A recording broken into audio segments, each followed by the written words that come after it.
আমার মতে ২০ থেকে ৪০ বছর যাদের বয়স তাদের সবারই এই বইটা পড়া উচিত। বইটার নাম হচ্ছে দি সাইকোলজি অফ মানি। রাইটার হচ্ছে মর্গান হোসেল। এখন আমি ব্যাখ্যা করব এই বইটা কেন সবার পড়া উচিত। আপনি যদি বাজারে যান অনেক ধরনের বই পাবেন। কিছু কিছু বই মূলত এইভাবে টার্গেট করে লেখা, কিভাবে আপনি মিলিয়নার হতে পারেন, কিভাবে আপনি বিলিয়নার হতে পারেন, কিভাবে আপনি রাতারাতি আপনার টাকা পয়সা অনেক গুণ বাড়িয়ে ফেলতে পারেন। কিন্তু এই জিনিসগুলো বেশিরভাগই হচ্ছে ইমপ্র্যাকটিক্যাল। অনেকে আপনাকে লক্ষ লক্ষ টাকার ট্র্যাপ দেখিয়ে বিভিন্ন প্রোডাক্ট সেল করবে। এইভাবে হয়ে থাকে আমাদের বর্তমান মার্কেটের অবস্থা। কিন্তু খুব কম বই আলোচনা করে আপনার টাকা পয়সার জগতে ভালো করার জন্য কোন কোন স্কিলগুলো দরকার। এবং এই বইটা হচ্ছে আলটিমেট এমন একটা বই যে বইটা মূলত আলোচনা করবে আপনি কত টাকা ইনকাম করতে পারবেন সেটা নিয়ে নয়। এই বইটা যতটা না আপনাকে খুব এক্সট্রাঅর্ডিনারি মানুষ করে তোলার জন্য লেখা হয়েছে, তার চেয়ে আপনার আমার মতো যারা সাধারণ শত চেষ্টা করলে আমরা কখনোই বিলিয়নার বা মিলিয়নার হতে পারবো না, কিন্তু আমাদের টাকা পয়সা রিলেটেড সাফারিংটা কমাতে পারবো এবং একটা ভালো লাইফস্টাইল মেনটেন করতে পারবো। এবং ওই স্কিলগুলো নিয়ে মূলত এই বইটা লেখা।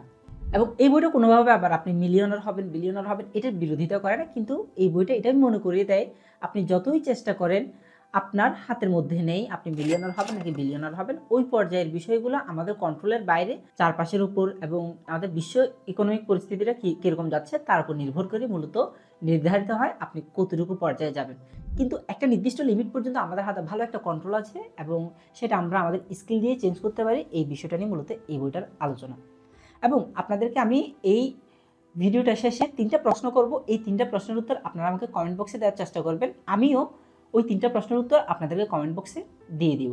3 কমেন্টে থাকবে। আচ্ছা, কথা না বাড়িয়ে শুরু করা যাক আমাদের আজকের book review, the psychology of money by Morgan হোসেল।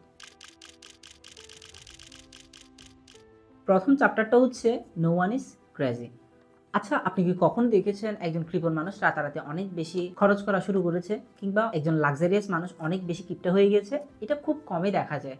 কিন্তু কারণ কি? কারণ হচ্ছে একজন মানুষের মধ্যে যখন তার 20 থেকে 30 বছর থাকে এই সময়টাতে তার ভেতরে যে স্কিলটা টাকা পয়সা রিলেটেড যেই চিন্তা ভাবনাটা চলে আসে সেটা সে তার সারা জীবন পর্যন্ত চালিয়ে যেতে চায়, বা তার ভেতরে ওই ধরনের একটা স্থিতিশীলতা চলে আসে। মানুষ চাইলেই রাতারাতি তার এই অভ্যাসটা চেঞ্জ করে ফেলতে পারে না। সেজন্য বলা হয়ে থাকে নো ওয়ান ইজ ক্রেজি। অর্থাৎ আপনি একজনকে যেভাবে টাকা পয়সা রিলেটেড বিষয় আসে বিহেভ করতে দেখছেন সেটা তার দৃষ্টিকোণ থেকে 100 ভাগ সঠিক, কিন্তু আপনার দৃষ্টি থেকে হয়তো সেটা খুব অযৌক্তিক মনে হতে পারে। 2 নম্বর টপিকটা হচ্ছে লাক অ্যান্ড রিস্ক। এখানে মূলত আমরা একটু আউটলায়ার কেসগুলো নিয়ে আলোচনা করতে পারি। আউটলায়ার কেস মানে হচ্ছে যেগুলো খুব ব্যতিক্রম। অর্থাৎ যেমন ধরেন একজন মানুষ মিলিয়নার হচ্ছে বা বিলিয়নার হচ্ছে। এখন চাইলেই কি কেউ মিলিয়নার বা বিলিয়নার হয়ে যেতে পারে অনেক চেষ্টা করে? আমাদের বাস্তবতা বলে বিষয়টা আসলে আমাদের সম্পূর্ণ কন্ট্রোলে নেই। আপনি একটা ভালো লেভেল পর্যন্ত যেতে পারবেন সম্পূর্ণ আপনার হার্ডওয়ার্ক এবং ম্যানেজমেন্টের দক্ষতা দিয়ে, কিন্তু আপনি এতটুকু গ্যারান্টি দিয়ে বলতে পারবেন না আপনি একজন বিলিয়নার হতে পারবেন। এত বছর পর্যন্ত আপনি চেষ্টা করবেন, এরপর আপনি মিলিয়নার বা বিলিয়নার হয়ে যাবেন। কারণ ওগুলো খুব এক্সট্রিম সাকসেস এই লেভেলে পড়ে যাচ্ছে এবং খুব কম মানুষজনই ওই লেভেল পর্যন্ত যেতে পারে। তাই যখন কাউকে আপনি জাজ করবেন আপনার মাথায় রাখা উচিত তার উপর কী পরিমাণ লাক কিংবা তার উপর কী পরিমাণ রিস্ক কাজ করেছে সেটা। আচ্ছা, আমরা এক্ষেত্রে বিল গেটসের একটা উদাহরণ নিতে পারি। 1968 সালে বিল গেটস যে হাই স্কুলে পড়তো তার নাম ছিল ল্যাকসাইড হাই স্কুল। সেই স্কুলটাতে 300 জন স্টুডেন্টের কাছে কম্পিউটার অ্যাক্সেস ছিল, তাদের মধ্যে একজন ছিলেন বিল গেটস। পরবর্তীতে বিল গেটস মাইক্রোসফট প্রতিষ্ঠা করেন এবং বিলিয়নার হিসেবে পরিচিত হন এবং টানা 20 থেকে 21 বছর পৃথিবীর সবচেয়ে ধনী ব্যক্তিদের মধ্যে একজন ছিলেন। এখন বিল গেটসের এই যে স্কুলে কম্পিউটার থাকা এটা তাকে একটা প্রিভিলেজ দিয়েছিল। তাদের ওই স্কুলে যে 300 জন স্টুডেন্ট ছিল তারা ছাড়া সারা পৃথিবীর আর কোনো হাই স্কুলের স্টুডেন্টদের কাছে ওই অ্যাক্সেসটা ছিল না। দ্যাট মিনস শুরুতেই বিল গেটস একজন প্রিভিলেজ পার্সন ছিল এবং ধাপে ধাপে পরবর্তীতে তার কেরিয়ারে যত ধরনের ইউ টার্ন রিলেটেড ব্যাপার স্যাপার চলে এসেছিলো তার কেরিয়ার চেঞ্জ করে দিয়েছিল। ওইখানে কোনো না কোনো জায়গায় সে বিভিন্ন রকম লাকের মুখোমুখি হয়েছিল। এখন চিন্তা করুন একজন মানুষ এই লাকগুলোর যদি মুখোমুখি না হয় তার যে কেরিয়ারের ডিরেকশনটা আছে সেটা কি আসলে ওরকম হতো না। অর্থাৎ অনেক কিছুই রয়েছে বিল গেটসের কেরিয়ারের মাঝামাঝিতে যেগুলো আসলে বিল গেটস নিজে নির্ধারণ করেনি, সেগুলো সে ফেস করেছে। সেজন্য আমরা যখন এক্সট্রিম সাকসেস বা এক্সট্রিম ডাউনফল নিয়ে আলোচনা করব কখনো ওই ব্যক্তির উপর সম্পূর্ণ ক্রেডিট বা তার উপর সম্পূর্ণ দোষটা দেওয়া উচিত নয়। 3 নম্বর লেসন হচ্ছে নেভার এনাফ। অর্থাৎ আপনি টাকার জন্য কতটুকু পর্যন্ত যেতে পারেন, টাকার জন্য অ্যাফোর্ড দেওয়া কতটুকু পর্যন্ত যুক্তিসঙ্গত। আপনি কি টাকার জন্য ফ্যামিলি কিংবা বন্ধুবান্ধব কিংবা আপনার কোয়ালিটি টাইম নষ্ট করতে চান, বা অতটুকু পর্যন্ত আপনি যেতে চান? তো লেখক এখানে বলেছেন কিছু কিছু মানুষ আছে আমাদের সমাজে যারা আসলে টাকার জন্য অনেক দূর পর্যন্ত চলে যেতে পারে। যেমন রজত গুপ্তা, তার একটাই ড্রিম ছিল সে হচ্ছে বিলিয়নার হবে, কিন্তু সে অলরেডি ইকোনমিক সেক্টরে অনেক সেটেলড একজন মানুষ। সে অনেক বড় বড় কোম্পানির ডিরেক্টিং ম্যানেজার হিসাবে ছিল, কিন্তু তার একটাই ইচ্ছা ছিল সে মিলিয়নার থেকে যাতে বিলিয়নার হতে পারে। আর সেই জন্য সে শেয়ার মার্কেটে একটা কালোবাজারি করেছিল, যার কারণে তাকে পরবর্তীতে জেলে যেতে হয়েছিল। এখানে এসে লেখক বলতে চেয়েছেন ওই টাকাটার জন্য আপনার কখনোই বাড়াবাড়ি করা উচিত না, যে টাকাটা আপনার ভ্যালুয়েবল টাইম, আপনার ফ্যামিলি, আপনার ভালো বন্ধুত্ব, আপনার কোয়ালিটি টাইম নষ্ট করে ফেলতে পারে। সেই ততটুকু দিকে আমাদের লিমিটটা টানা উচিত। 4 নম্বর লেসনটা হচ্ছে কনফাউন্ডিং। টাকা পয়সার জগতে ভালো করার অন্যতম একটা ব্যাপার হচ্ছে ধৈর্য ধরা এবং যে কোনো কিছুকে গ্রো করার জন্য একটা সময় দেওয়া। কিন্তু এই জিনিসটা আমরা সবাই জানি, কিন্তু দুঃখের বিষয় হচ্ছে এই জিনিসটাতেই আমাদের সবার মোটামুটি ঘাপলা থাকে, বেশিরভাগ মানুষেরই। কারণ সবাই বুঝে থিওরি, কিন্তু আলটিমেটলি যখন অ্যাপ্লাই করতে যাই ধৈর্য জিনিসটা আমাদের মেন্টালিটির সাথে কানেক্টেড। এটা চাইলেই আমরা কন্ট্রোল করতে পারি না। আমাদের ইনবিল্ট যে নেচার আছে সেই নেচার থেকে আমরা মূলত বিহেভটা করে থাকি, এবং দেখা যায় মানুষ বেশিরভাগ ক্ষেত্রেই শর্ট টার্ম যে গেমটা আছে সেই গেমটার দিকে চলে যায়। যার কারণে আপনি যদি একটা 1x বেট বা এরকম যে কোনো একটা জুয়া খেলার দিকে যদি কোনো রকম প্রমোশন চালান, ওইখানে অনেক মানুষ পেয়ে যাবেন।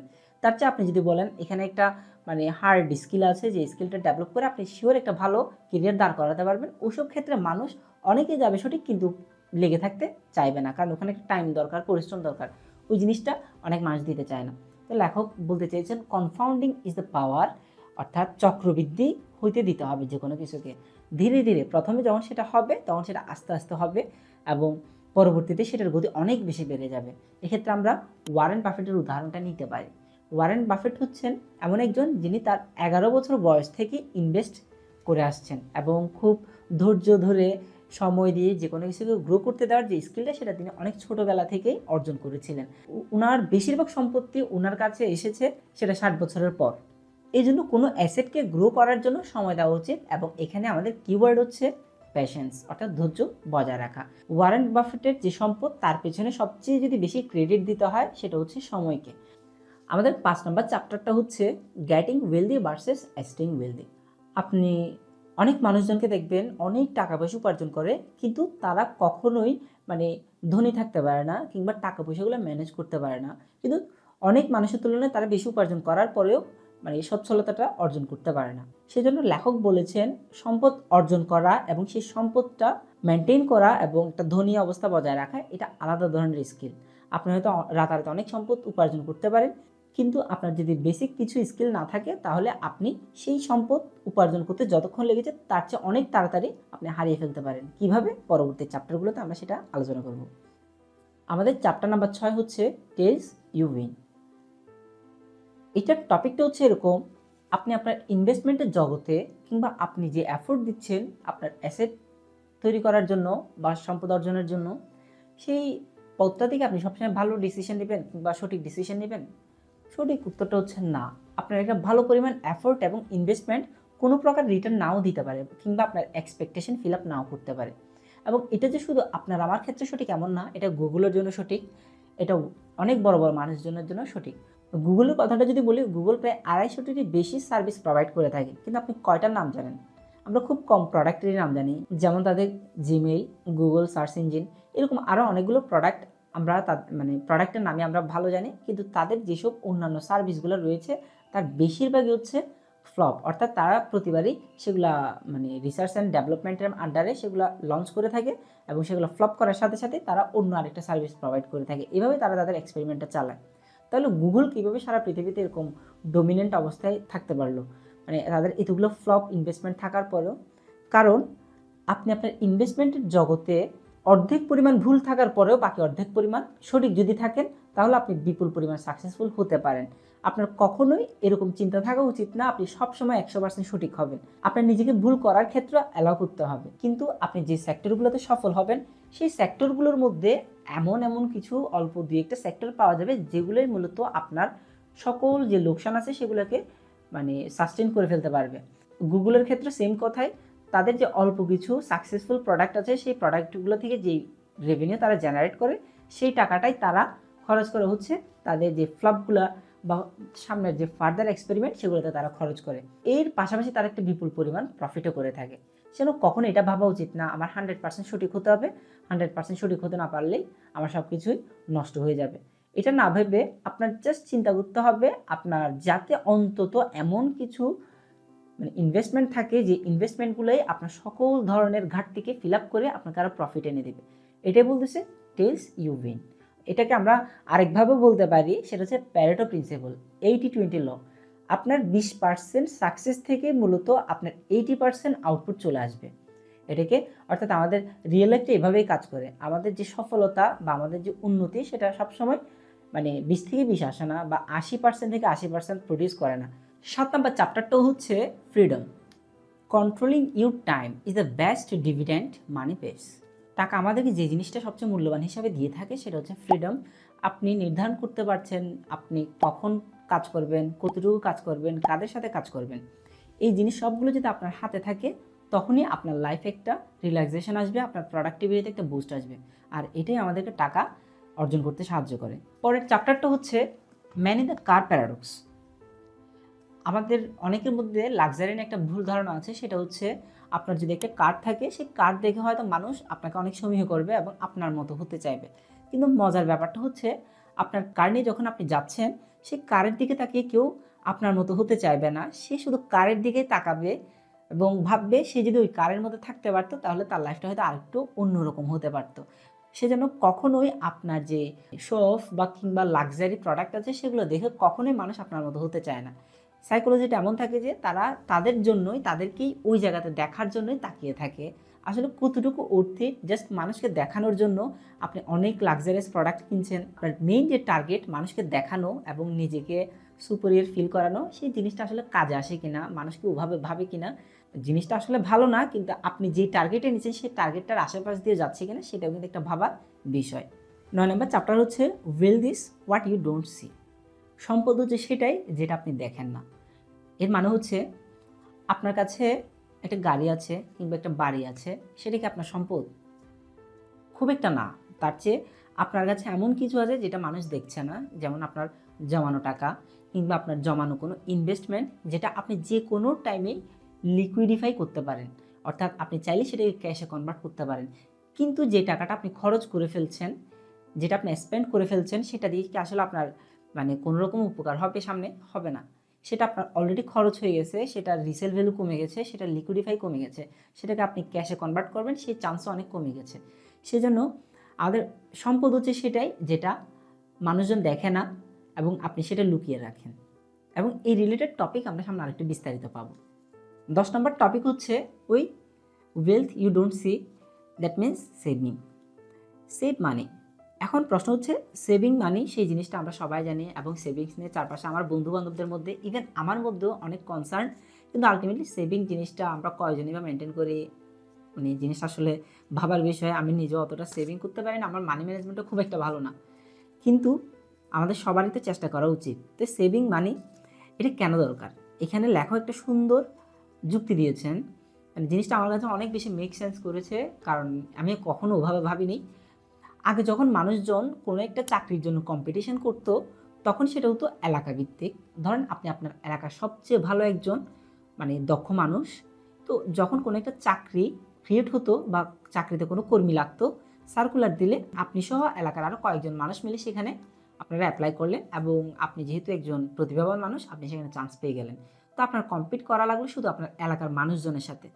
কিন্তু বর্তমান যুগটা হচ্ছে হাইপার লোকাল, দ্যাট মিনস এখন আমরা ফিজিক্যালি যেখানে অবস্থান করি না কেন আমরা কিন্তু সারা পৃথিবীর সাথে কানেক্টেড। দেখা যাচ্ছে আপনি চট্টগ্রামে একটা জব সার্কুলার পেয়েছেন এবং সেখানে আপনি অ্যাপ্লাই করতে গেলেন, কিন্তু দেখা গেলো পুরো বাংলাদেশের 64 থেকে 65 জেলা সবগুলো থেকে মানুষজন অ্যাপ্লাই করা শুরু করেছে, এবং মানে দেশের সবচেয়ে মেধাবীরাই সেখানে আপনার সাথে কম্পিট করার জন্য চলে এসেছে। সেজন্য রাইটার এখানে বলেছেন নলেজ এখন আর অতটা রিলায়েবল অ্যাসেট না।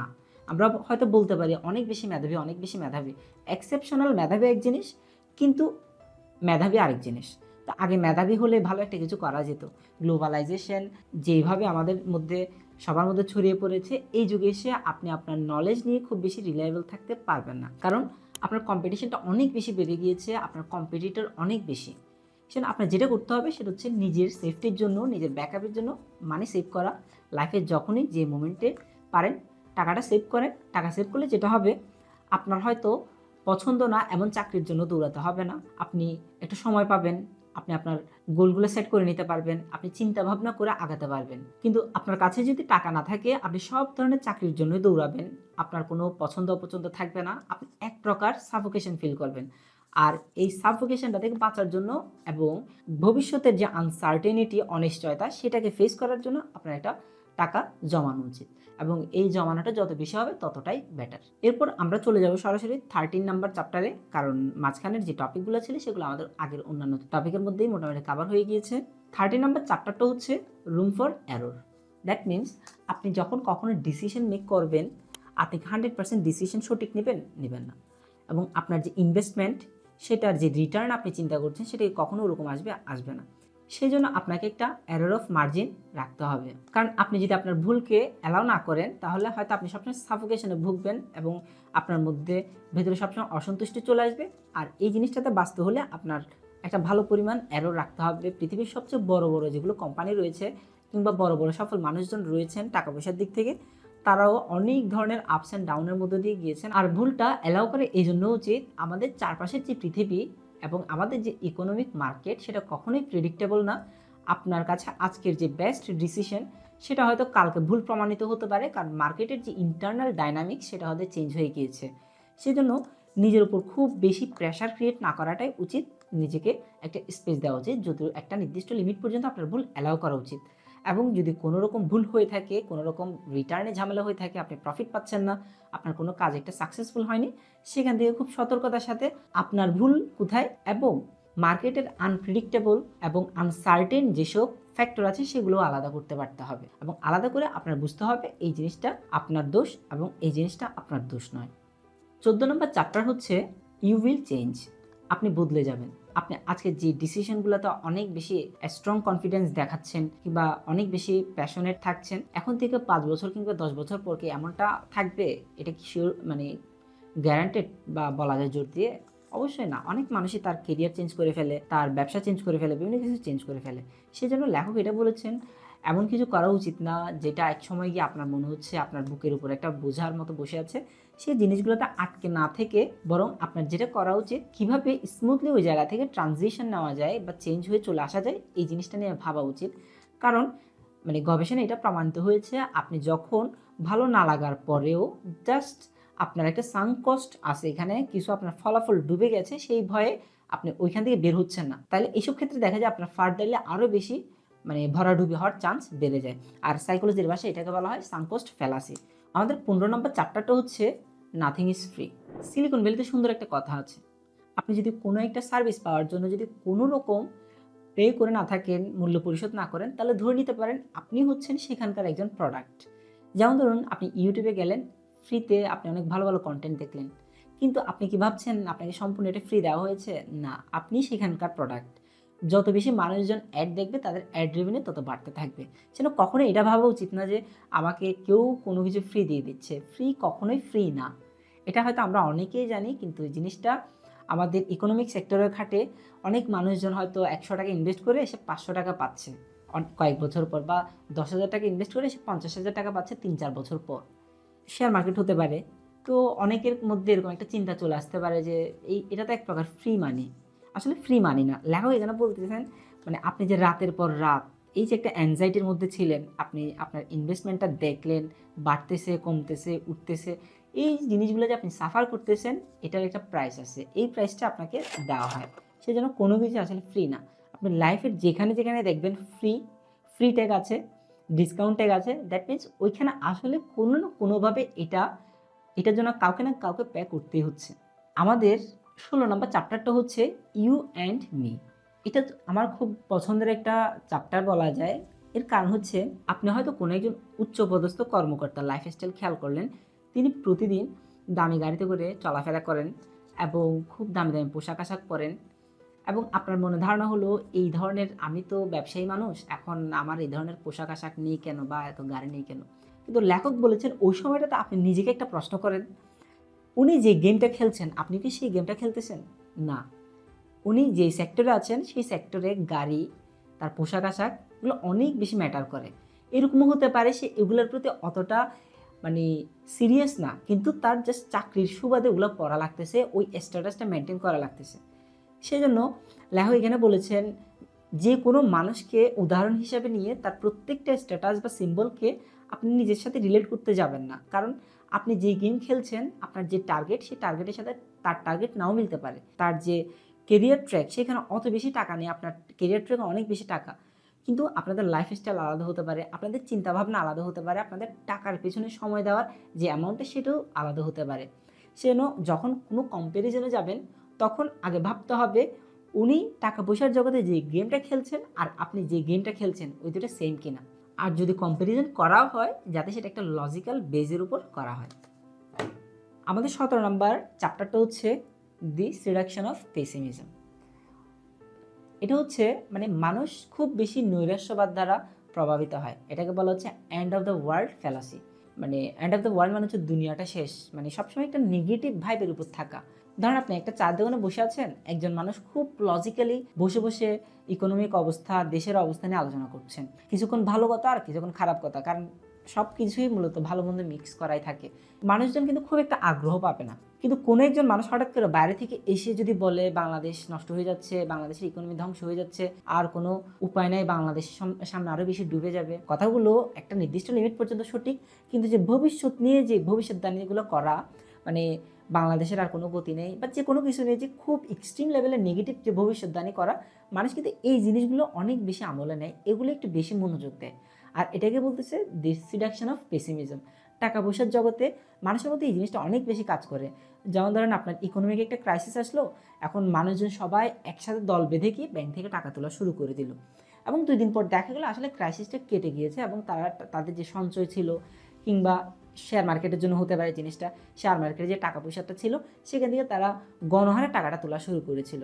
সেই জন্য আপনাকে এটা নিয়েও সতর্ক থাকতে হবে আপনার যে ইনভেস্টমেন্ট সেটা আসলে কতটুকু সাফারিং হ্যান্ডেল করতে পারবে, এবং আপনি চারপাশ থেকে বেশি প্রভাবিত না হয় নিজের মতো করে চিন্তা করেন, ভালো মন্দ সব কিছু মিলিয়ে। সিডাকশন অফ পেসিমিজম যেটা, সেটা আমাদেরকে সবসময় অনুপ্রাণিত করে সবসময় নেগেটিভ সাইডটা দ্বারা পেনিকড হয়ে যাওয়া বা উদ্বিগ্ন হয়ে যাওয়া। আর টাকা পয়সার জগতে এটা অনেক বেশি কাজে আসে, যারা ইনভেস্টমেন্ট করে তাদের মধ্যে এটা অনেক বেশি থাকে বা তারা এই সিনারিওটার সাথে অনেক বেশি পরিচিত থাকবেন স্বাভাবিক। তো আমাদের মোটামুটি পুরো বইটার মেইন টপিকগুলো কভার করা শেষ, অন্যান্য 2-1টা চ্যাপ্টার আমি বাদ দিয়েছি, মূলত ওই টপিকগুলো ঘুরে ফিরে আমাদের অন্যান্য চ্যাপ্টারের মধ্যে চলে এসেছে।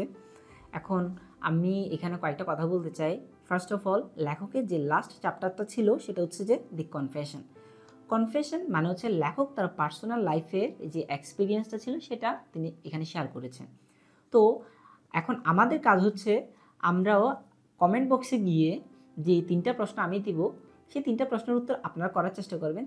সেই প্রশ্ন 3টা হলো টাকা নিয়ে আপনার ওভারঅল ধারণাটা কি, টাকাকে আপনি কোন দৃষ্টিতে দেখেন, এটা নিয়ে আপনি একটা মানে কথা লিখতে পারেন। 2 নম্বর প্রশ্নটা হচ্ছে মানি ম্যানেজমেন্টের সেক্টরে আপনার স্ট্রং সাইড কি, আপনার রং সাইড কি। 3 নম্বর প্রশ্নটা হচ্ছে আপনি নিজেকে মানি ম্যানেজমেন্টের ক্ষেত্রে অর্থাৎ টাকা পয়সা রিলেটেড এই দুনিয়াটাতে যেই স্কিলগুলো দরকার সেই স্কিলের মধ্যে আপনি আপনার নিজেকে 10-এর মধ্যে কত দিবেন এবং কেন দিচ্ছেন, কোথায় কোথায় ঘাপলা আছে ওগুলো নিয়ে একটু আলোচনা করতে পারেন।